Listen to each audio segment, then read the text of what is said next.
महाभारत की विशेषता बता रहे, कितना भी भारी से भारी पाप हो, 1000 ब्राह्मणों को भोजन करा दिया तो जाओ तुम्हारे सब पाप कट जाएंगे। 1.25 लाख गायत्री का जप और 1000 ब्राह्मणों को भोजन यदि करा दिया तो तुम्हारे जीवन के ज्ञाता ज्ञात समस्त पाप नष्ट हो जाएंगे। महाभारत का एक अंग है खिलभाग, जिसको हरिवंश पुराण कहते हैं। उस हरिवंश पुराण के अंत में महात्म के प्रकरण में आता है कि महाभारत की कथा संपन्न होने पर 1000 ब्राह्मणों को भोजन कराना चाहिए और न्यूनातिन्यून 1.25 लाख गायत्री का हवन होना चाहिए। हमने पढ़ा था वहाँ, पर प्रकरणवश अनुशासन पर्व में भी ये बात आ गई कि 1000 ब्राह्मणों को भोजन करावे और 1.25 लाख गायत्री का जप करावे। गायत्र्याश्चैव लक्षेण पाप मुक्ति प्रजायते।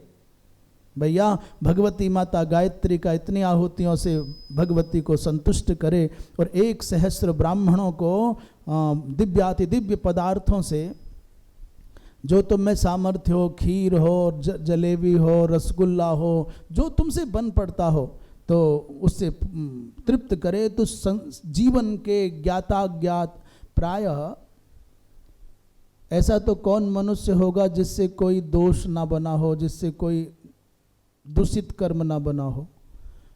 यद्यपि ऐसा नहीं है कि सब ऐसे ही होंगे, परंतु अधिकांश ऐसी हवा है, ऐसा वातावरण है, ऐसा प्रदूषण फैला है कि कौन ऐसा घर होगा जहां भ्रूण हत्या ना हुई हो। आज की परिस्थितियों में पिछले 30-40 वर्षों में ऐसा कौन सा परिवार होगा जहां एबॉर्शन नहीं कराया गया हो। जानते हैं भ्रूण हत्या कितना जघन्य पाप है। सच्ची पूछो तो जिसने भ्रूण हत्या की है ना, उसके हाथ का पानी पीने का भी अपराध लगता है पीने वाले को। अन्न की तो कौन कहे। कौन ऐसा होगा जिससे अपने जीवन में अपराध ना हुआ हो, शास्त्र विरुद्ध कर्म ना हुआ हो।